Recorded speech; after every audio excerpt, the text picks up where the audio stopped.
continue the last meeting ya.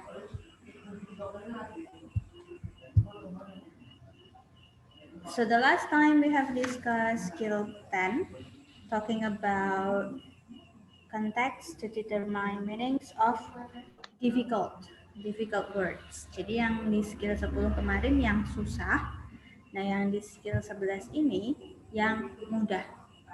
So sometimes when we got vocabulary questions, it's a bit uneasy. We will uneasy when we've got easy questions, ya kan? Jadi sebetulnya kayak bingung juga.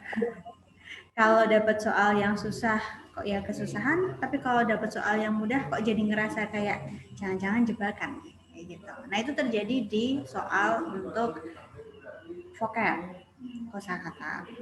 Jadi ada kalanya yang ditanyakan di vocab itu kata-kata yang sulit. Paling sering memang yang ditanyakan adalah kata-kata yang sulit. Tapi ada kalanya mereka menggunakan kata-kata yang mudah sebagai pertanyaannya, bahan yang ditanyakan. Nah, untuk yang mudah ini malah harus diwaspadai. Karena biasanya ketika kita mendapatkan soal yang mudah, kosakata yang mudah dalam vocabulary questions, itu biasanya mereka berarti berbeda dengan apa yang biasanya kita gunakan dalam sehari-hari. Jadi, please, even though you've got a vocabulary questions, the easy or difficult ya, pokoknya mau mudah, mau susah, mau kalian udah tahu artinya, mau belum tahu artinya, ketika dapat soal vocab, please go to the text. Tetap harus dibaca teksnya. Supaya kita bisa yakin bahwa apa yang ditanyakan itu sesuai dengan apa yang ada di pengetahuan kita. Gitu. Nah, sekarang cek di example. Wait. Kalau di sini saya punya example yang berbeda dengan yang di buku.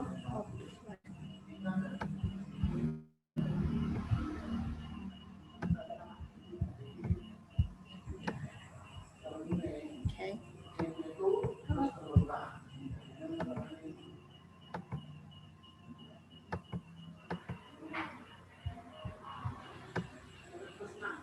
Nah, this one. Kalau yang di buku kan ada, you can check the book first. He put his answer this way. He put his answer this way. Nah, questionnya the word put is closest in meaning to which of the following. Kalau sepemahaman kita, put itu artinya meletakkan.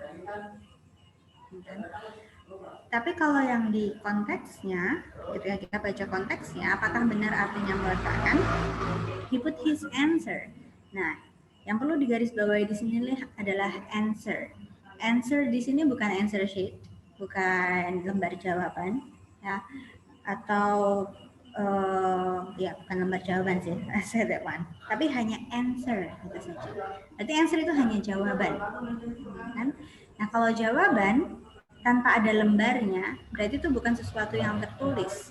Berarti put di sini bukan sesuatu yang diletakkan, tapi diucapkan. Sama kayak kita ketika kita menjawab, kalau nggak ada lembar jawabannya ya diucapkan. Nah, berarti answer di sini adalah talking about oral. Ya. So that's why ketika kita cek optionnya, itu malah kita pilih jawaban yang berbeda dengan arti sebenarnya. Kalau put kan bisa diartikan placed atau handed. Kalau set, I'm not sure about that one. Apakah itu sama sinonimnya? Okay. Tapi di sini ada kata expressed. Oh, expressed itu sama dengan menjawab, speaking, spokenly. Oh, berarti jawabannya yang expressed. Malah seperti itu.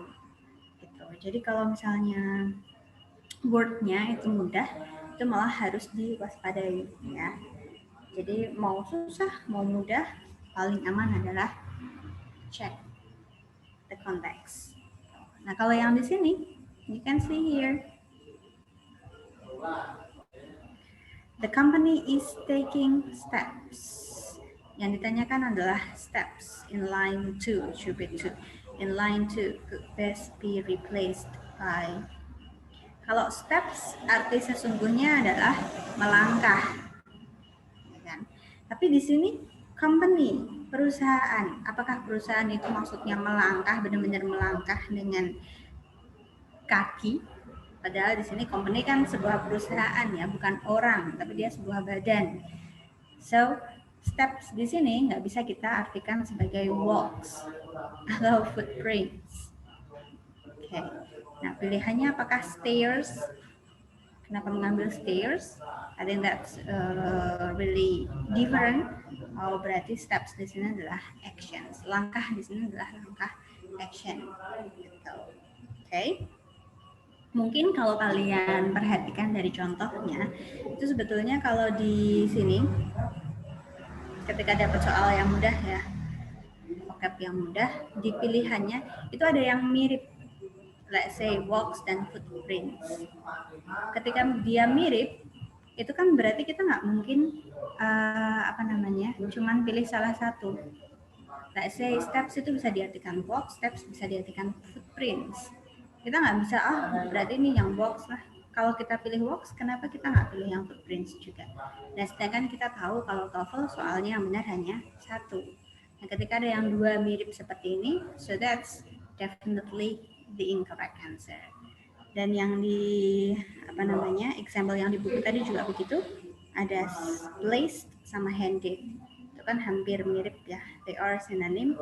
Jadi kita nggak bisa pilih salah satu aja. It should be both of them or neither of them. Pilih dua-duanya atau nggak pilih dua-duanya. Dan yang benar kan nggak pilih dua-duanya karena kita nggak bisa pilih dua jawaban untuk soal TOEFL seperti itu. Cuman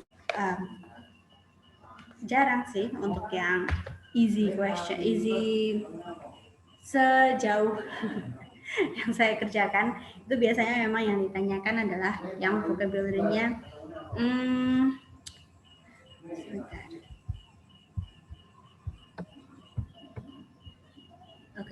yang vocabulary-nya jarang kita gunakan sehari-hari.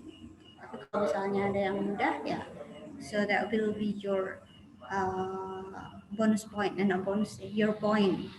Yang yakin bahwa itu bakal jadi point plus for you. Gitu. Kita ke ini nggak usah dibahas ya. You know what you have to do. Jenis soalnya juga tahu pasti disebutkan di line keberapa. Dan of course you have to find the meaning from the context. And then kita ke sini.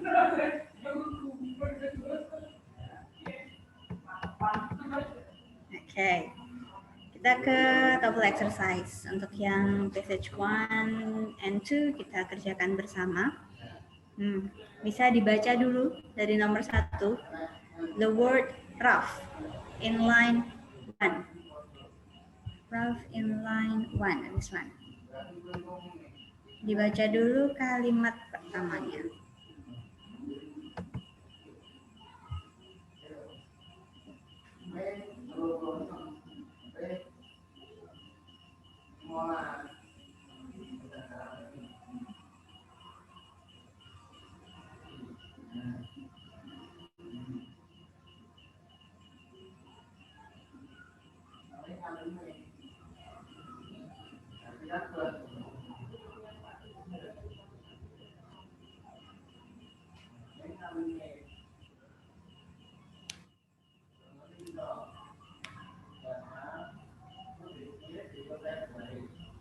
Oke, sudah dibaca kalimat pertama.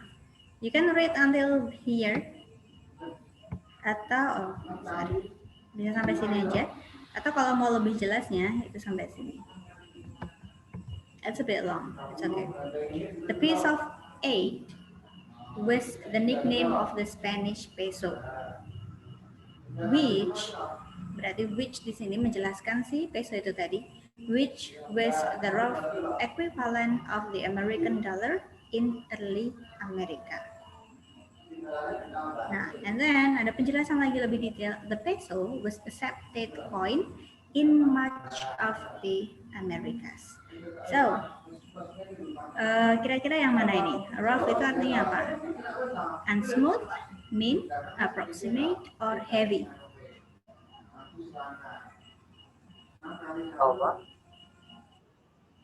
Alpha, unsmooth. Others? Charlie, approximate. Others? Alpha, unsmooth. Yang lainnya?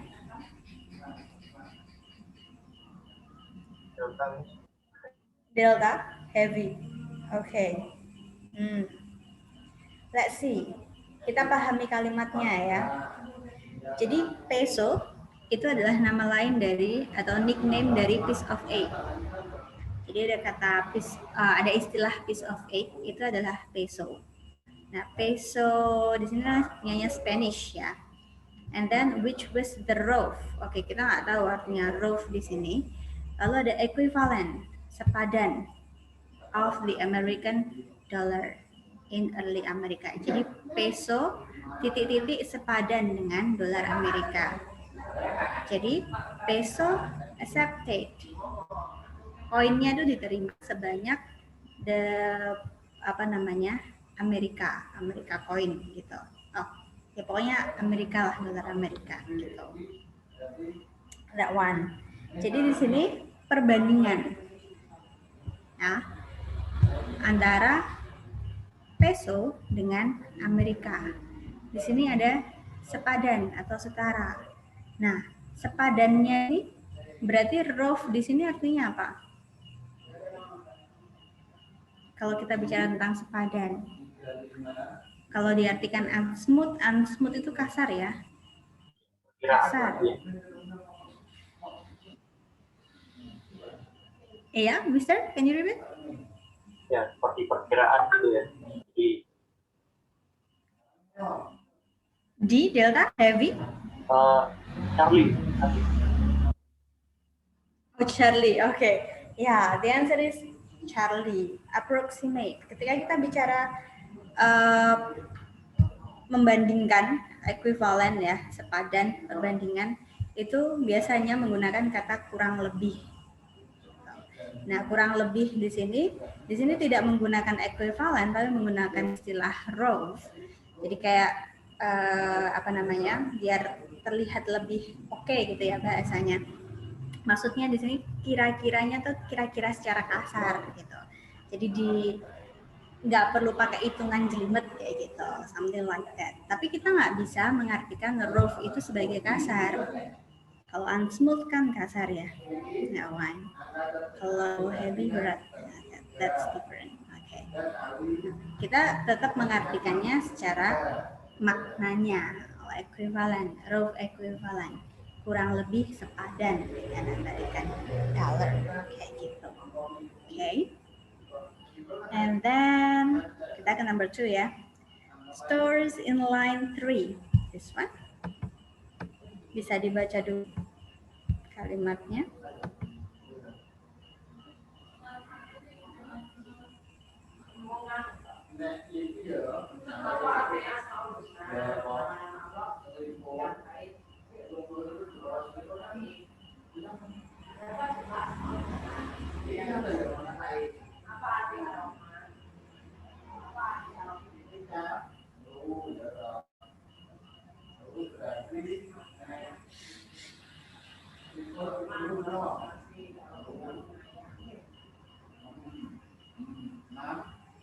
Sudah?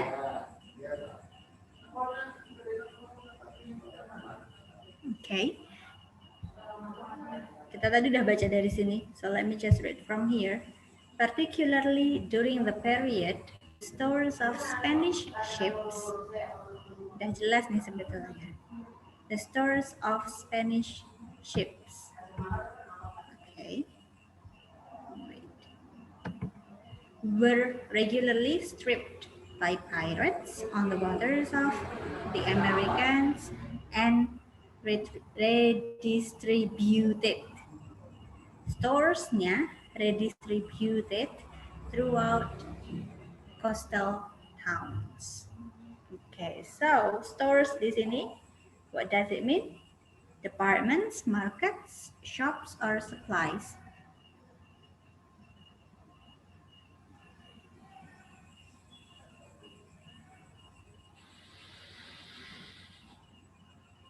ABCD?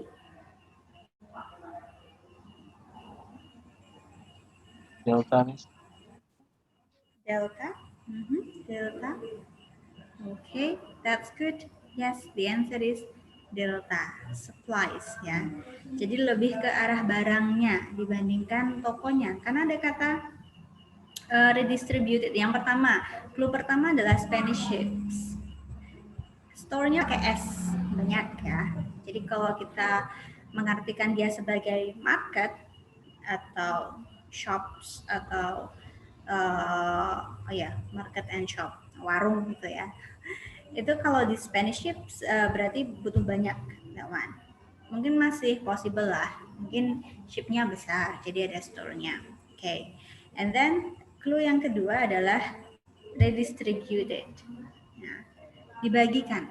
Kan nggak mungkin store-nya itu diambil sewarung-warungnya di strip, dijarah ya, lalu dibagikan. Kan yang dibagikan kan tetap barangnya. So stores di sini instead of markets or shops, it better the answer is supplies. Gitu. And then number 3, take in line 9.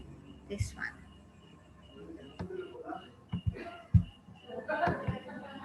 You can start from here. Tapi kalau masih belum paham, bisa dari sini. Or up to you, tergantung mau dari mana.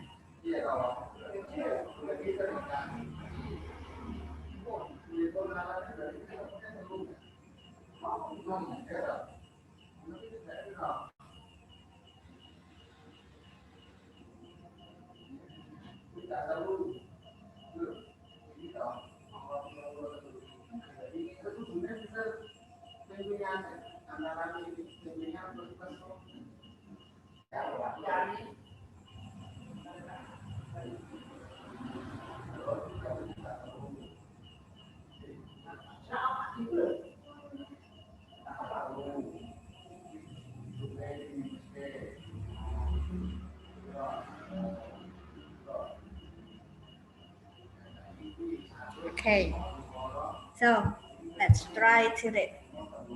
Jadi kalau ini kan yang ditanyakan adalah take, tapi berhubungan dengan it will be 2 bits. Kalau masih belum paham 2 bits apa, kita bisa baca dari sini. Jadi piece of 8 itu popular size. Jadi dia punya size yang lebih terkenal daripada piece of 8, yaitu 1/4 of piece of 8 or 2 bits. Jadi 2 bits itu 1/4 ya, seperempatnya piece of 8. Nah, dikenal sebagai 2 bits. Gitu. And then revert to today as 2 bits. Jadi sekarang lebih terkenalnya dengan kata 2 bits daripada piece of 8 karena dia smaller in size. And then particularly in the western part of the country. Lalu ada visitor. A visitor to that area. Jadi ketika ada visitor yang datang ke it's American right to this area, if told, jadi ketika si pedagangnya mengatakan it will be 2 bits, should take it that the price of an item is being given. Harus titik-titik bahwa harganya itu sudah difikskan. Being given di sini maksudnya udah diberikan. Ya pokoknya harganya segitu. Fix, something like that. So, what does that mean? Take, apakah hold, understand, possess, atau grab? ABCD? Ya?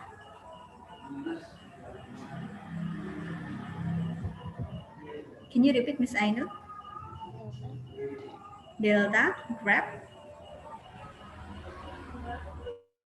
Others?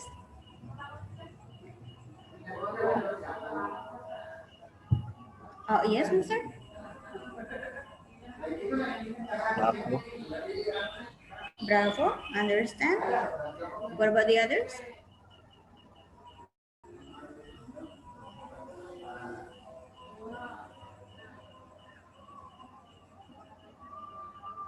Okay, kita telah ya. It thought it will be too big, should take it at the price of an item is being given. Ini sama seperti kalau kita ke market, especially traditional market, and then kita bargain, ya, apa namanya? What is bargain in Indonesia? Terus ngenyang kapan ya, itu harganya lebih murah, tapi ketika si penjualnya mengatakan fix 5.000, something like that. Nah, in your position, kalau menurut kalian harganya nggak cocok, will you take it or will you just go?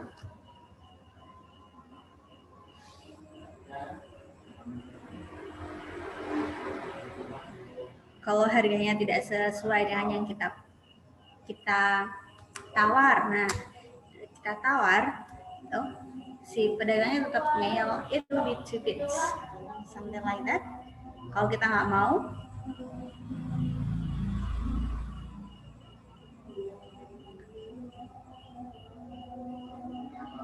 ya, it doesn't mean that we have to take it. Ya kan, yang namanya nawar ya kalau misalnya nggak cocok nggak diberikan ya udah. But we do understand kalau harganya segitu nggak bisa diturunin lagi, ya udah, something like that. It's like should take it, kata ya udah gitu. So it means take di sini instead of mengambil barangnya atau membeli barangnya, take di sini lebih ke arah memahami, paham kalau emang harganya segitu udah nggak bisa turun lagi. That one. So the answer is instead of grab, take di sini artinya understand. Gitu ya. So for number 3, the answer is bravo. Lanjut. Is it more difficult? Apakah lebih susah daripada yang skill 10 malahan? Kita ke passage 2.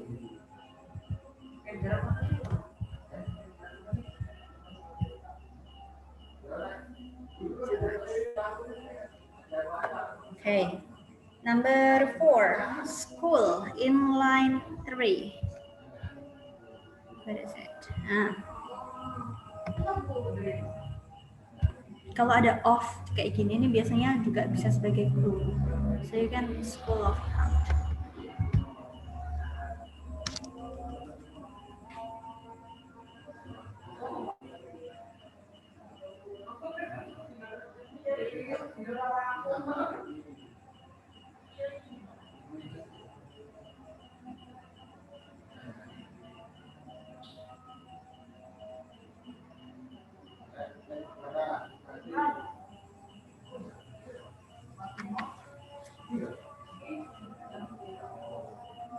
So, number 4. Ada yang sudah bisa jawab? A, B, C, D?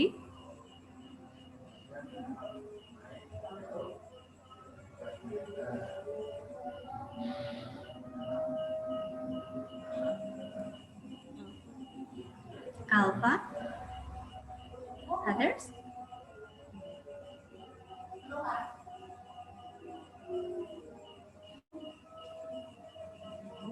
Okay, yeah.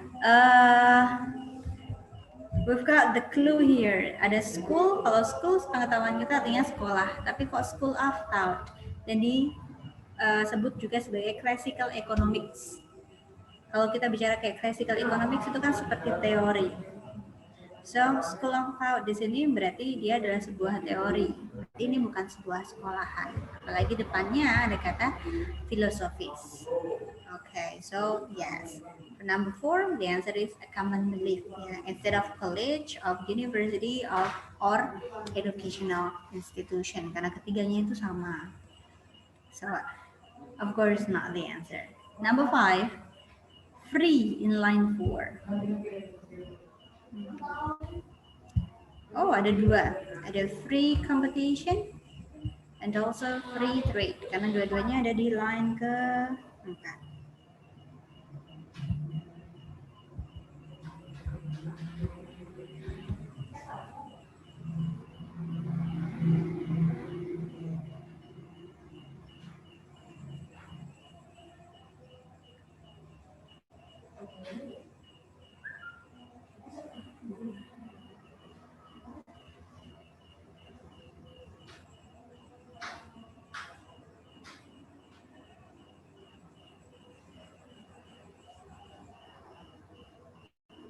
Okay, number 5, ABCD.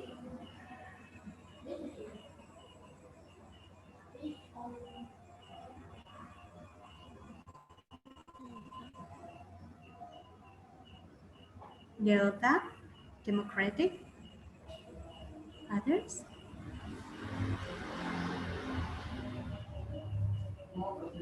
Charlie. Charlie, uncontrolled. Others?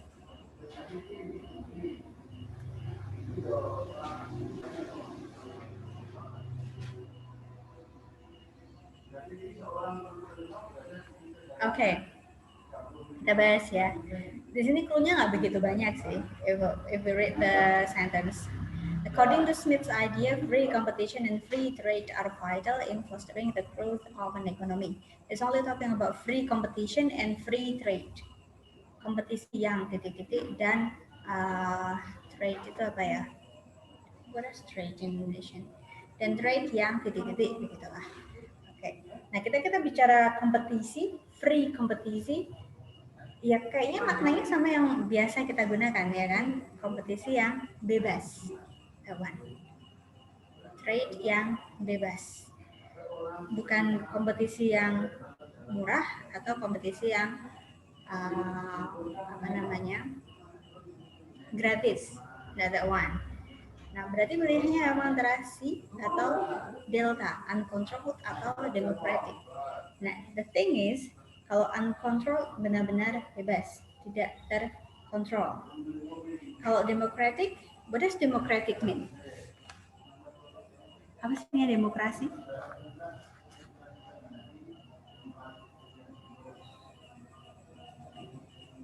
Ada yang tahu?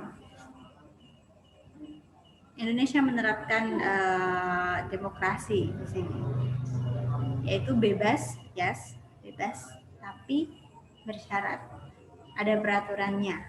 It's democratic. Jadi beda di situ. Kalau yang C bebas, memang benar-benar bebas uncontrolled. Kalau yang delta democratic, dia bebas tapi bebas dengan syarat.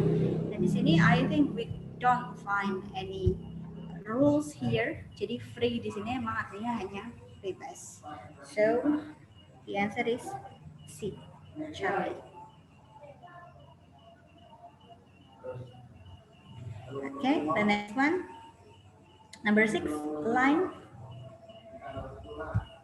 In line 9. Kalau di sini di line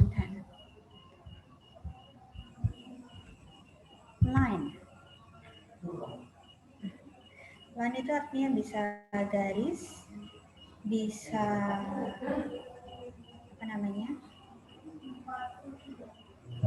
Ketika kita mengantri, barisan, ya, baris, barisan.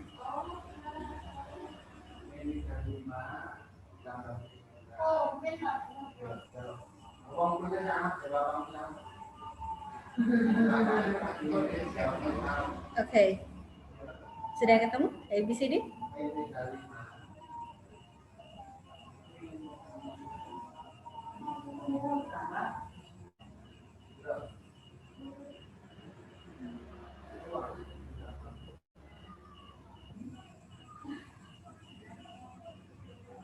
Oke, kita bahas ya. So from here, Smith's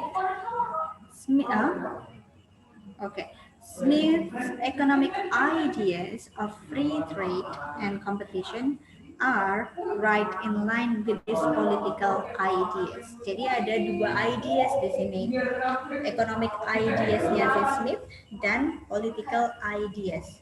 Dan di sini disebutkan adalah mereka right in line. Kalau diartikan biasa kan sejajar, right in line, sejajar. Jadi economic ideas sama political ideas itu mereka sejajar. Tapi ketika kita bicara ideas kan nggak mungkin sejajarnya itu berbaris gitu kan. Tidak mungkin mereka melakukan barisan atau berdiri sejajar gitu. Yang namanya ide itu berarti sepaham.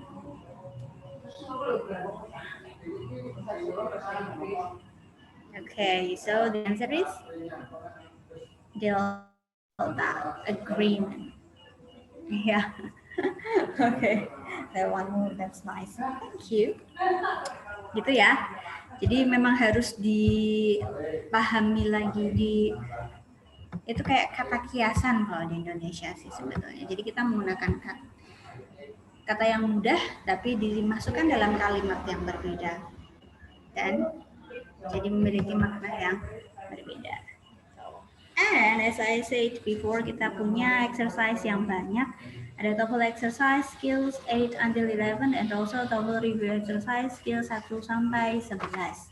It's okay ya. Hari ini tugasnya mengerjakan saja sambil latihan karena biasanya di TOEFL review kan saya kasih buat homework, but sometimes I know some of you are too busy to do it, so let's just do both of them. Tapi kita bahas per TOEFL exercise dulu aja dari yang TOEFL exercise skill 8 until 11. Ini kita bahas tentang vocabulary question. Ada 21 nomor. I'm not giving you 25 minutes, that's too much. 20 minutes. Karena ini vocab.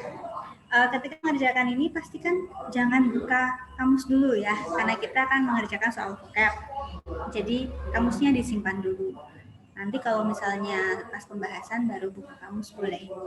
Jadi kita menempatkan seolah-olah ini sedang tes, tidak boleh buka kamus kayak gitu. Oke, sekarang jam 7.06. Oke, berarti 19 menit aja. 7.06 sampai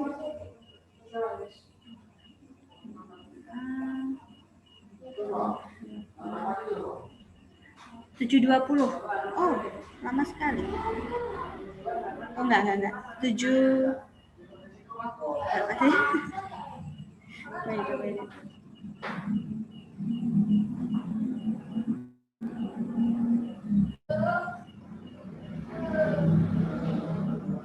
7.25. Oh, that's true. Ya nggak apa-apa lah. Dikerjakan dulu sampai jam 7.25.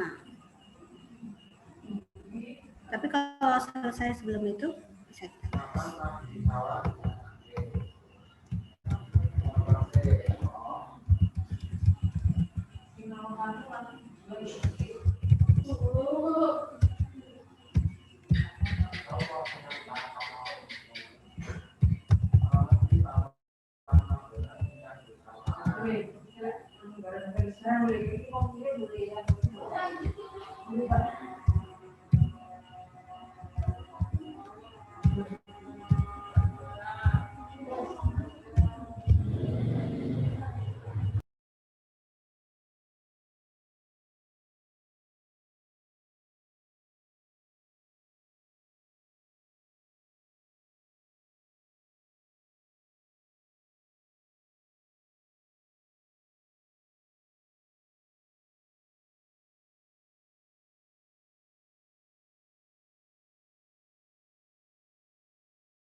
Okay, have you done, everyone?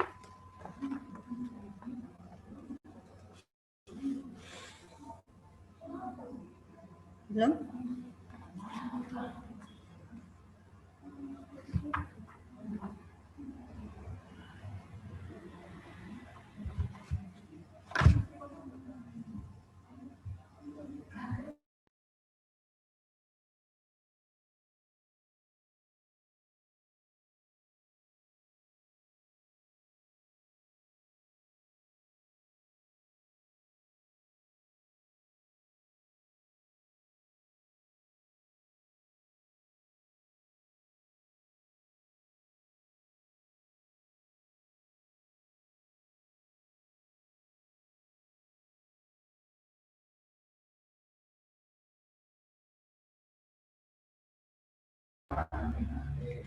Okay, I think it's already 7:25, so let's just have the discussion, yeah. Wait.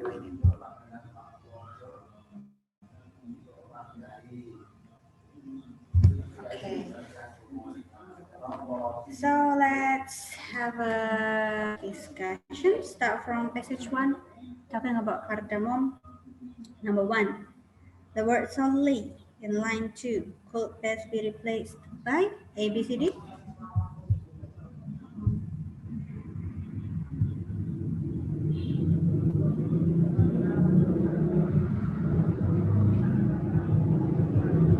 Number 1, Delta.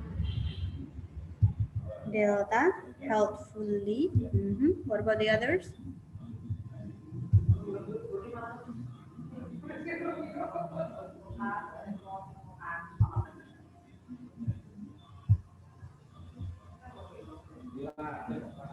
Okay. Nah, di sini yang agak membingungkan adalah helpfully, ya, karena di sini ada kata-kata stimulant and American and English medicines. But look at this one.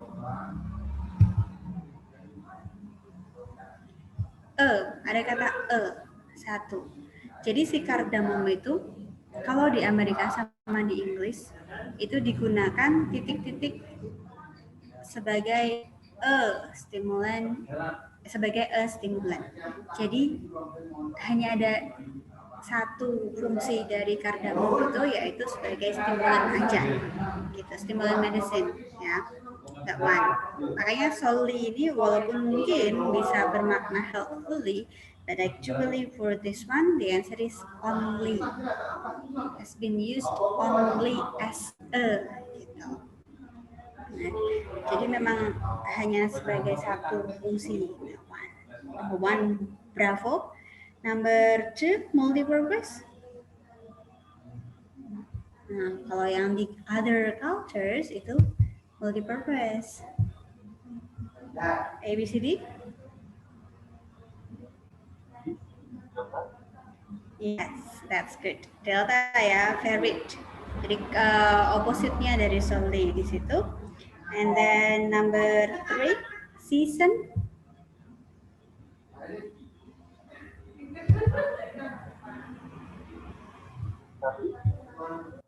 Yes, Charlie. Familiar ya. Season memang bisa bermakna musim, bisa bermakna bumbu. Season sauces berarti membumbui, spice. Okay. Number 4, curry, such as curry. Bravo, that's good. Yes, a spice type of sauce. Ada kata sauce, such as curry. That's nice. Number 5, sipped. Nah, ini yang agak meragukan sebetulnya.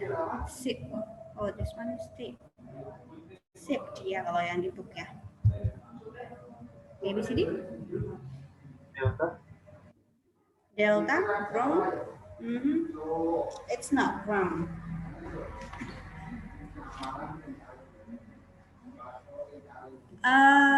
Jadi si kardamomnya itu what is it?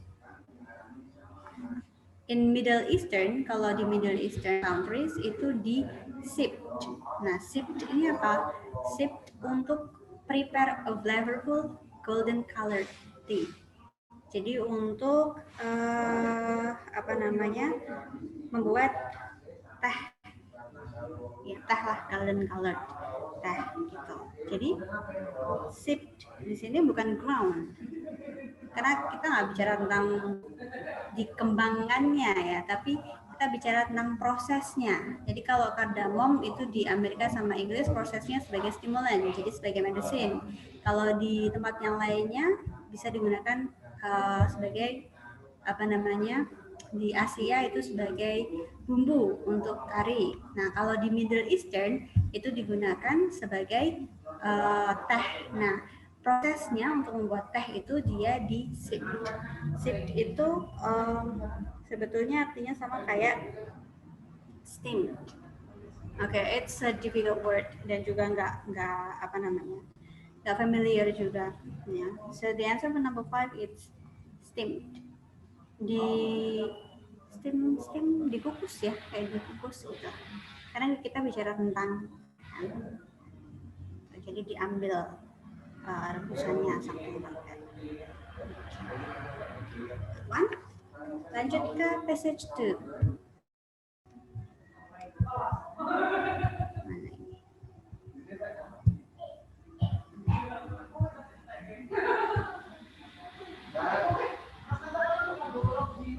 Number 6. Sama elephant. Perish in line 2. ABCD.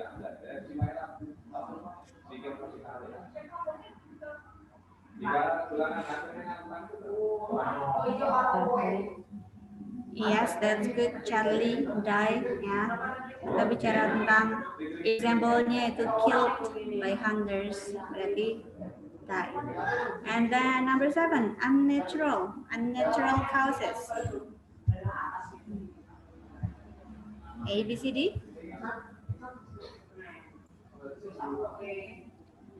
Delta sama ya kalau ini ya. Unnatural sama seperti yang kita gunakan sehari-hari, artinya sama, normal. Karena penyebab kematiannya itu contohnya dibunuh, terus habis itu apa namanya, diseases, jadi emang unnatural, nggak alami. And then number 8, trough.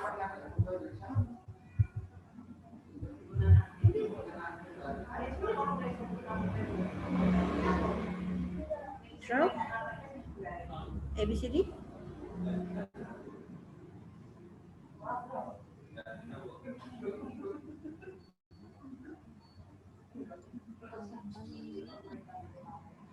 Alpha, drowning. Kalau drowning tenggelam. Kalau drop itu bukan tenggelam. And we talk about elephant ya. I think it's fairly happy bahwa gajah itu mati karena tenggelam, mengingat postur badannya yang besar. And then this one, can die from drought or from the lack of food. Nah, di sini saya pernah terkecoh waktu pertama kali menjawab. Saya kira jawabannya adalah lack of food karena ada kata or. Tapi ternyata di belakangnya ada penjelasan lagi that almost certainly accompanies the inadequate supply of water. Jadi fokusnya itu ternyata lebih ke supply of waternya yang inadequate. Inadequate itu tidak cukup. Jadi drought di sini adalah inadequate supply of water. Walaupun kalau sebetulnya dicari di kamus drought itu artinya kekeringan. Jadi memang sama ya. So it's a difficult word. The answer is C, Charlie. Number 9, survives.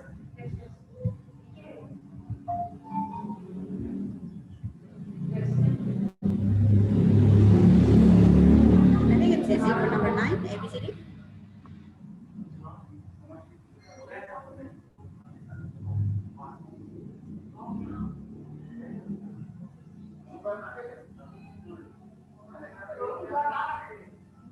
Okay, number 9, delta ya, lives through. Kita tahu artinya survives itu bertahan.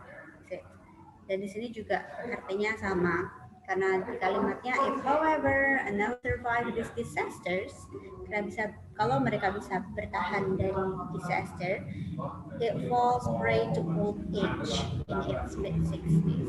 Jadi apa namanya? Kalaupun bertahan di disaster tersebut, mereka masih bisa sebagai mangsa, gitu.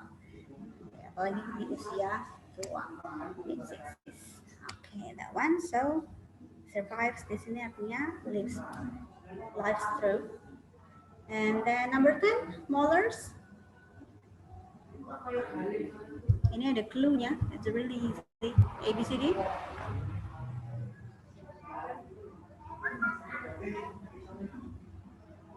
Number 10. Yes, delta teeth, ya. This one, when this last set of teeth is gone.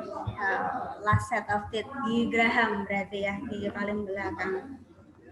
Berarti molars itu adalah teeth. Number 11, malnutrition. Malnutrition.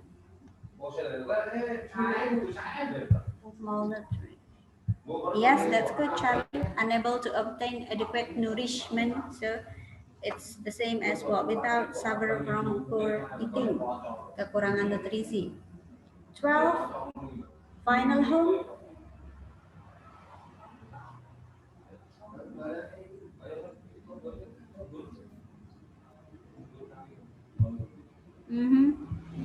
Final home. Nah, in old age, ketika usia sudah tua, elephant tends to search out a final home.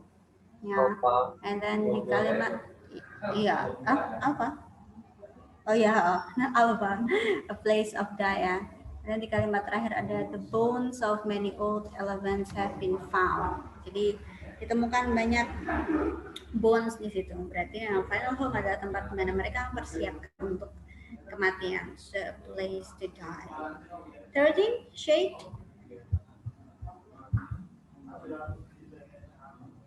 Shade for comfort from the sun. Jadi menghindari dari sun. So shade here adalah ABCD.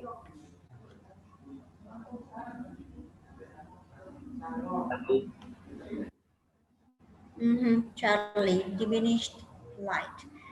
Itu tempat yang sedikit cahaya atau kekurangan cahaya, atau kita bisa bilang gelap.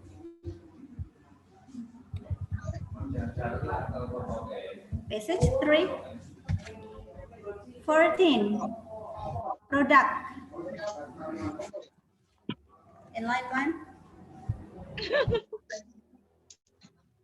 Product, ABCD. Delta, that's good. Result ya. Karena bicara tentang long evolution, jadi produk di sini bukan merchandise atau banner atau goods, tapi result, hasil dari evolusi. And then 15, hoisted. Hoisted in the skies. So, ABCD.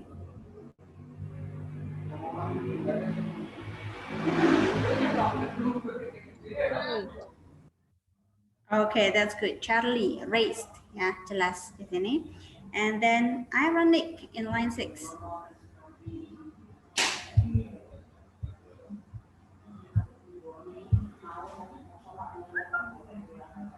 Ironic.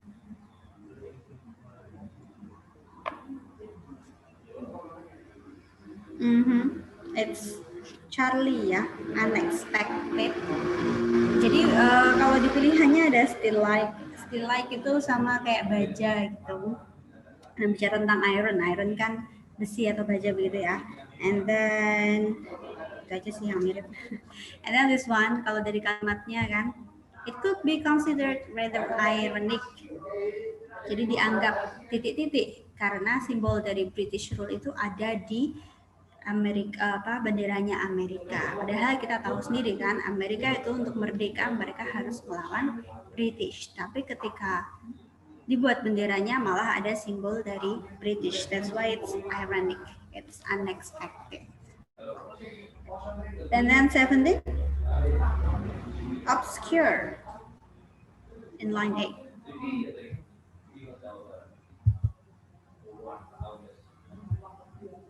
ABCD?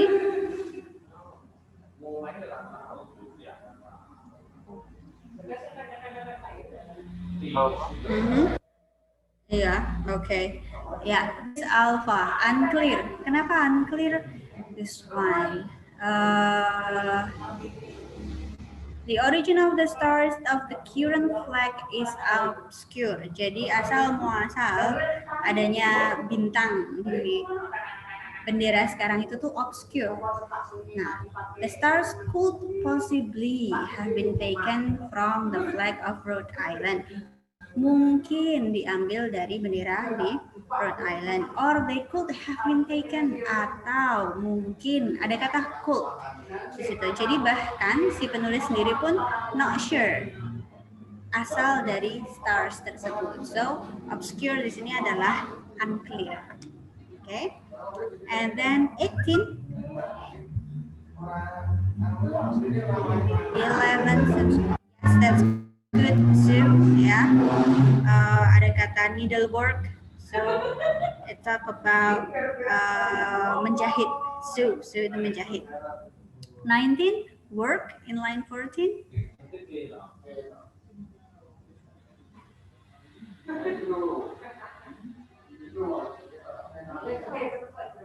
Bis 18 tadi apa ya? Yang 18 tadi apa ya? Can you repeat, Mister? I can hear you clearly. What is it? Yang nomor 18 tadi jawaban. Oh, nomor 18, bravo. Sue. Oh. Sue itu menjahit.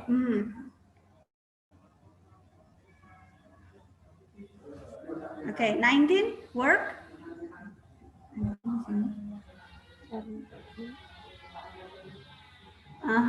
Yeah. It did not work well, yeah, to keep adding. Oh, 9. Oh, wait. It did not work well. Adding. Oh ya, benar. Jadi di sini ini ada nggak sih di sini? Oh, this one. Ini ya. Jadi kalau original idea-nya itu setiap ada satu negara yang merdeka itu ditambahkan star and strip, ya, garis dan starnya. However, nah, di tahun 1818 itu number of states berkembang jadi 20, jadi banyak, and it did not work well to keep adding stripes ya to the flag. Jadi tidak bisa work di sini bisa artinya bekerja, but for this sentence I think it's more than tidak bisa berfungsi dengan baik untuk menambahkan garis di flagnya, karena kan semakin banyak nanti garisnya banyak banget kan, it will be 20, so it did not work well. So work di sini adalah function actually. Number 19, bravo. 20, keep. Oh, sudah dibahas tadi. Adding. Kalau keep arti sesungguhnya menyimpan. Nah, tapi kalau di sini keep adding, menambah. Berarti keep di sini instead of menyimpan, yes, alpha, continue, terus menambah. That's good. 20 alpha. 21, revert to the original. Alpha ya. Return to the original. Kembali ke original. Hanya ada 13 saja. Tapi starnya masih ditambahkan. One, itu untuk vocabulary. I know it's a hit and miss untuk soal vocabulary. Kadang it's really easy for you, kadang it's really difficult for you. Jadi memang kalau vocabulary ya, I can't say it's gambling, but it looks like gambling. karena soalnya kan sometimes it's good for us, sometimes it's difficult for us. Gitu. So you have to practice a lot for that one. kita ke TOEFL review, my favorite one, karena it's much useful. There are 18 numbers dari review ya, reviewing from the first skill until the 11th one. Jadi dari main idea, terus ada stated, unstated, detailed questions, ada invert questions of course, lalu ada vocabulary questions. Jadi komplit di sini, kerjakan dengan benar. I mean really seriously. Nah, do it seriously. Lalu nanti bisa dihitung sendiri dari 18 soal itu betul berapa. So you can see your reward there gitu. Dikerjakan dulu 18 nomor. Let me give you 20 minutes for this one karena emang ada beberapa soal yang susah. But no, that's too difficult. Okay, passage 1, passage 2, passage 3. Let's say sekarang jam 7.45, 20 minutes. So until 8, wait.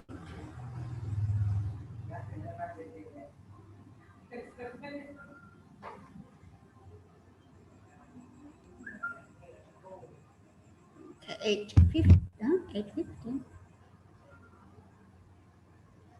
Kerjakan dulu saja. Let me write here.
Okay, let's discuss ya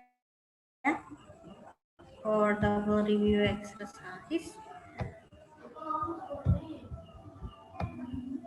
Okay, I think it's already 20 minutes, more than 20 minutes. Okay, let's start from passage 1, talking about Bigfoot. Number 1, which of the following best states the topic of the passage? A, B, C, D. Topik, masih ingat?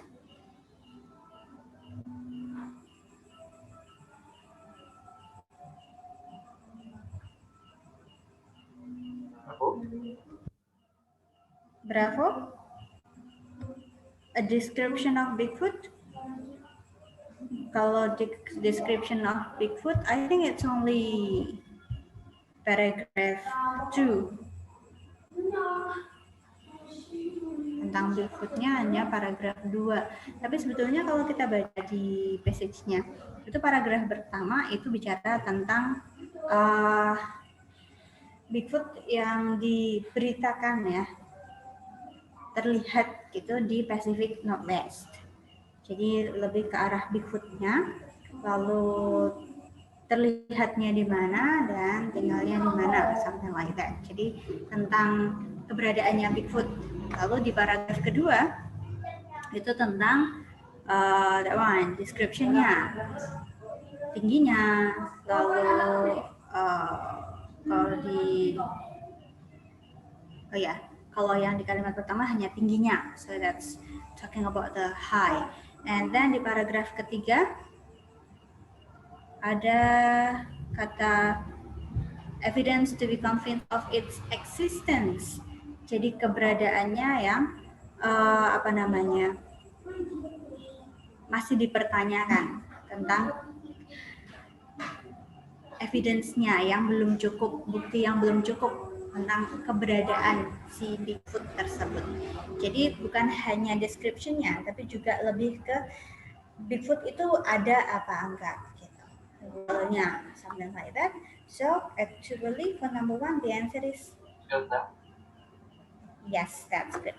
Delta, creature Bigfoot and its questionable existence. Yeah. And then number 2, noted in line 2. Ini. Kita bicara tentang report di awal tadi, lalu sightings, ya. Jadi noted di sini bukan ditulis tapi dilaporkan. So number 2, the answer is alpha, reported. Number 3.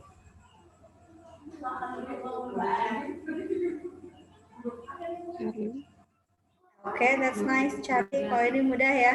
On coastal plains, karena yang lainnya ada disebutkan di passage, yang tidak ada hanya coastal plains saja. Number 4, not true about the appearance of Bigfoot. ABCD. Charlie, it is short-necked. Benar, ini short-necked. Now be careful with this one. Di sini ya penjelasannya. Resembles an ape with its thick, powerful, fur-covered arms. Jadi yang thick dan powerful dan fur-covered, tertutup oleh bulu, itu arms-nya. And di sini berarti sudah ganti deskripsi, short, strong neck. Jadi neck-nya itu short dan strong. Jadi kalau yang it is short necked itu benar. Yang salah? Yang salah? Delta. Ya, saya kurang begitu bisa mendengar. Oh my god. Okay. The answer is delta ya. It walks like an ape.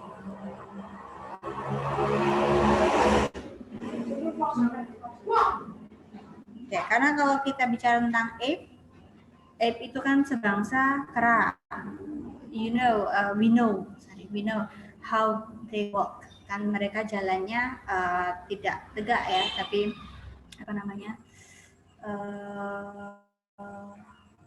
ya seperti itulah monyet berjalan. I can't describe it. Tapi kalau yang di sini si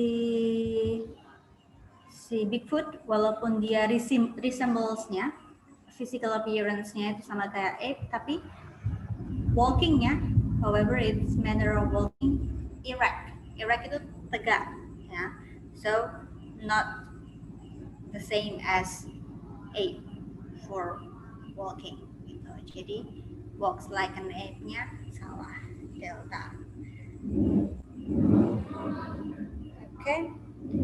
Nah, number 5, dia jalannya berdiri tegak seperti Homo sapien. Nah, apakah itu Homo sapien? A, B, C, D? Charlie. Yes, Charlie ya. Charlie, actually the answer is Charlie, human. Kenapa human? Walaupun kita nggak, mungkin ada yang sebaiknya sudah tahu Homo sapien itu ya human ya ketika belajar biologi. Tapi kalau misalnya nggak tahu, di awal kan disebutkan erect, berjalannya berdiri. Nah kita tinggal, maaf, ada suara sepeda motor. Wait.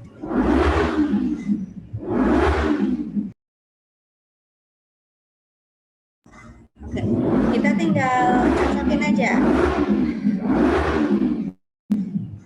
Yang ape tadi jelas bukan, karena ape kan kera. Lalu creature di sini terlalu general sebetulnya. So let's just keep it first. Lalu human, oh ya, human itu jalannya berdiri. Lalu ada furry animal itu hewan yang berbulu. Kita tahu hewan berbulu kebanyakan almost all of them jalannya nggak berdiri, tapi ada yang merangkak atau sebagainya. So berarti pilihannya antara creature atau human. Kalau creature itu hanya ciptaan aja, tapi ciptaan kan terlalu banyak. Gitu. So it's too general. Kita ambil spesifiknya aja, ya udah human. Gitu. Oke, yang berjalannya berdiri itu human. And then number 6, A, B, C, D.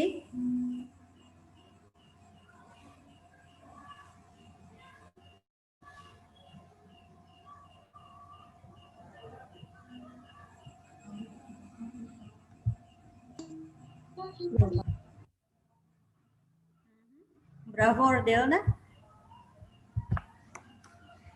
Delta or Bravo?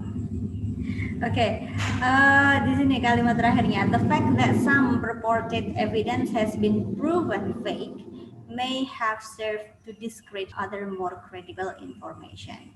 Jadi faktanya banyak bukti yang terbukti yang terbukti fake atau palsu itu bisa may ya, penggunaannya dia menggunakan kata may, bisa membuat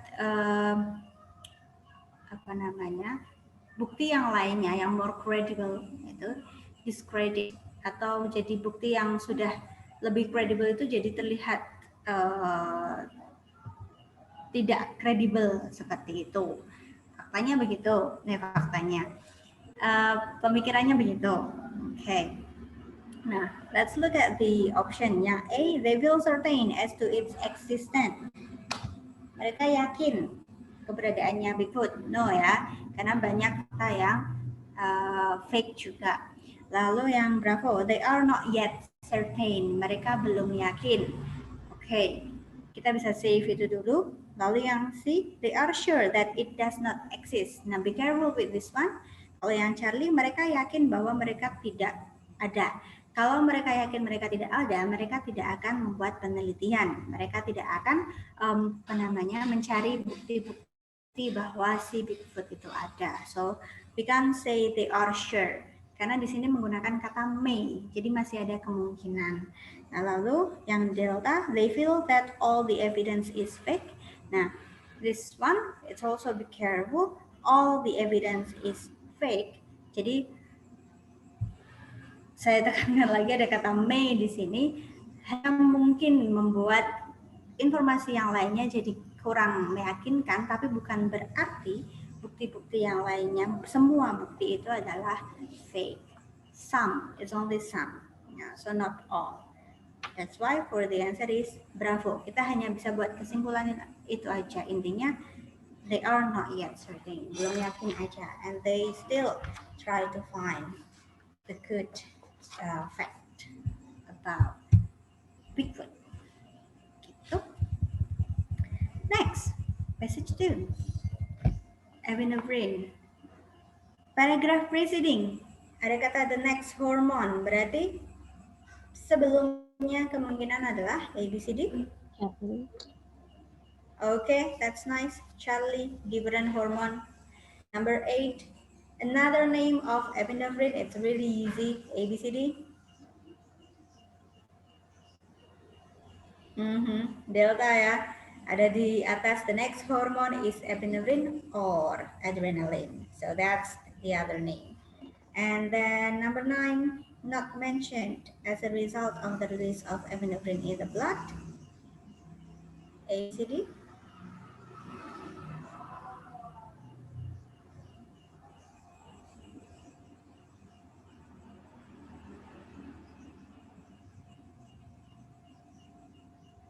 This one.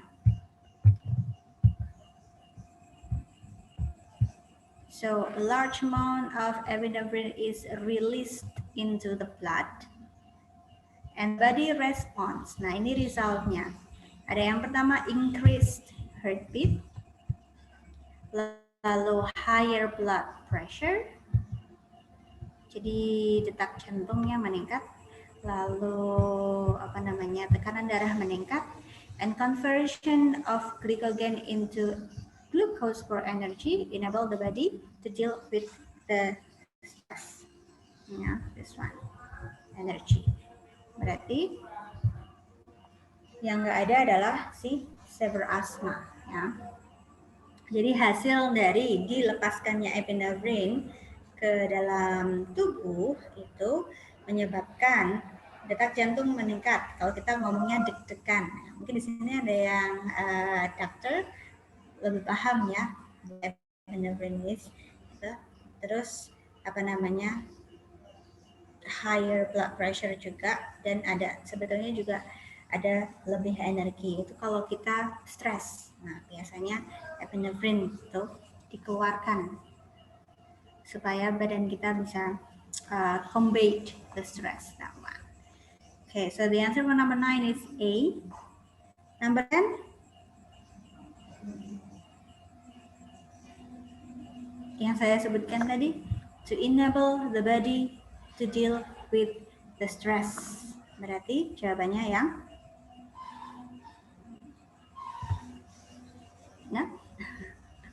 Charlie. Ya, number 10 Charlie. Helpful in combating the stressful situation. Yang ditanyakan kan kalau increase heartbeat. Nah, increase heartbeat itu adalah terjadi ketika si epinephrine dikeluarkan. Ini kayak kalau kita lagi stres misalnya suruh tampil di depan kayak gitu. Nah, itu kan biasanya langsung deg-degan, terus badannya panas ya kan, something like that. Nah, itu sebetulnya sebabnya karena epinephrine. Jadi dalam tubuh otomatis langsung dikeluarkan. But with this kind of thing, sebetulnya ketika kita deg-degan dan sebagainya, itu adalah cara badan combat, melawan stres. So, number 10, the answer is helpful in combating the stressful situation. Charlie. And then 11, ABCD.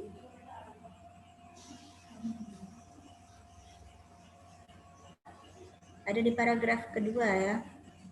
It is used in the treatment of severe asthma. And then it is also used in case of allergic reaction. Alergi ya. And also cardiac arrest. Cardiac arrest itu related with heart atau jantung. Jadi yang bukan adalah high blood pressure. Karena yang kita tahu high blood pressure itu tadi, tekanan darah tinggi tadi adalah hasil dari dirilisnya si epinephrine. Tapi kalau digunakannya si epinephrine itu untuk treatment C asthma, serious allergic reactions, and also heart problems. Gitu. Number 12, what are the bronchi in line 9? Kalau kita tahu bronchi itu berhubungan dengan paru-paru. Biasanya dikiranya adalah paru-paru. So sometimes we answer it as part of the lungs, ya, paru-paru. Tapi kalau di pengertiannya yang di sini, bronchi ini di line ke 9 kalau di buku, itu adalah the large air passages leading into the lungs. Jadi dia bukan bagian dari paru-parunya, tapi dia adalah saluran udaranya yang menuju ke paru-paru. Itu bronchi. So, number 12, the answer is bravo, air passages. And then 13, organization ya. Organizationnya paragraf pertamanya tentang si epinefrin.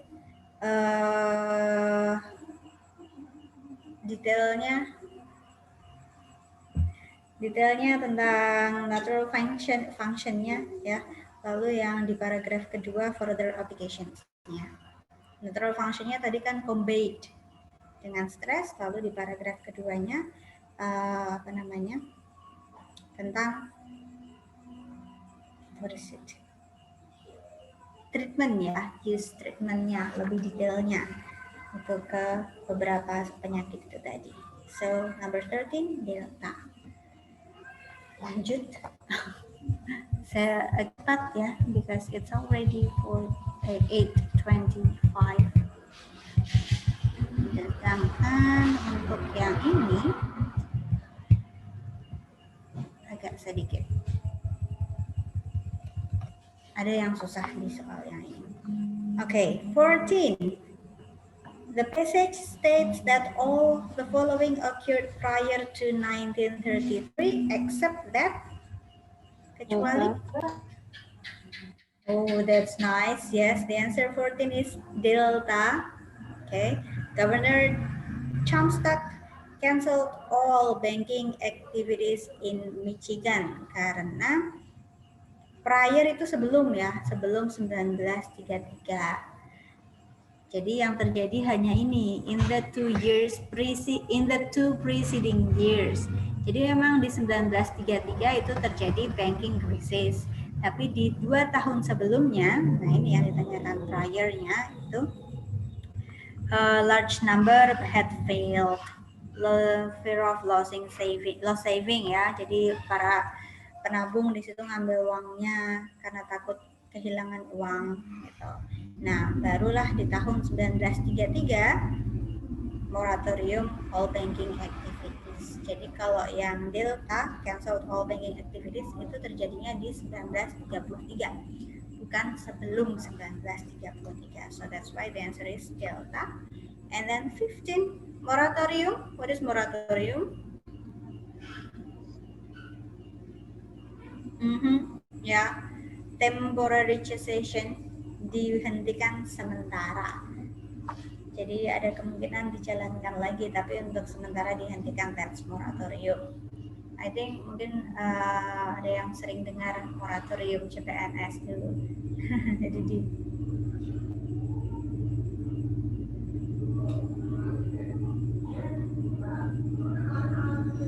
Jadi dihentikan sementara begitu. 16.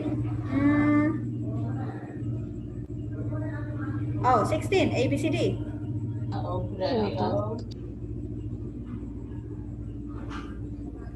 Ya.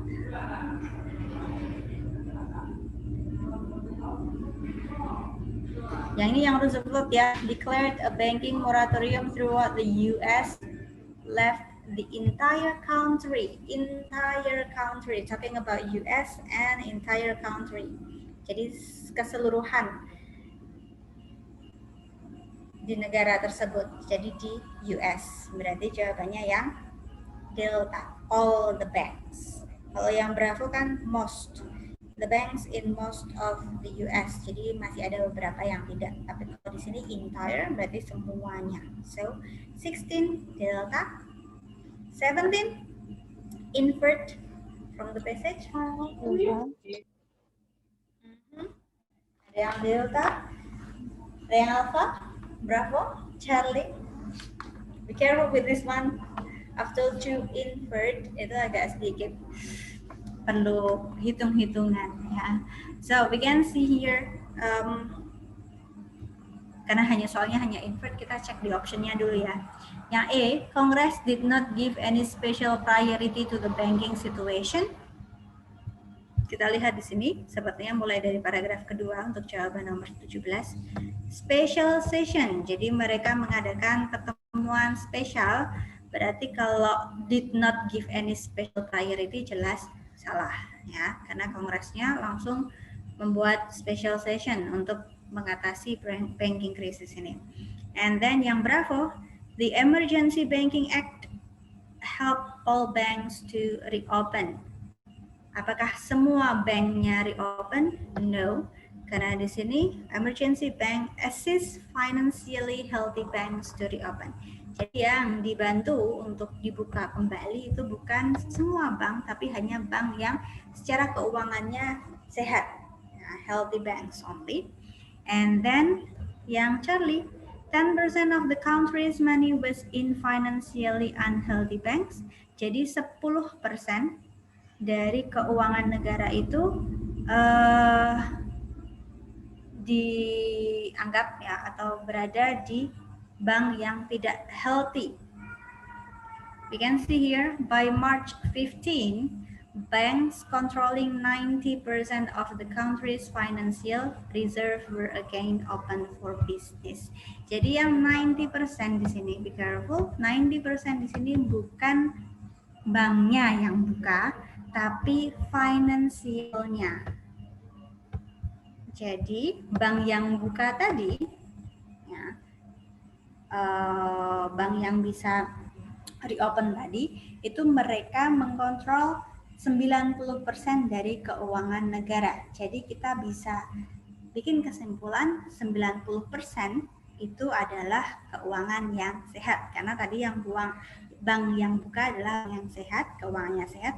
Nah, kalau mereka mengkontrol 90% dari keuangan negara, berarti 90% keuangan negara itu dalam keadaan sehat. Sisanya itu tinggal 10%. Nah, 10% itu berarti berada di bank yang tidak sehat. So that's why the answer is Charlie.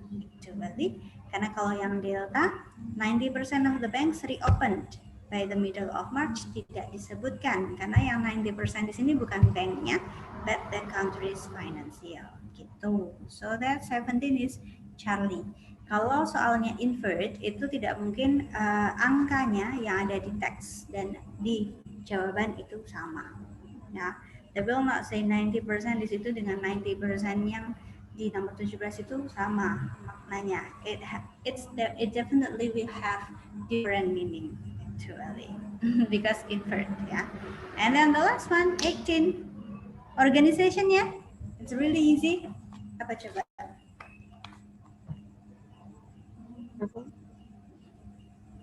Bravo.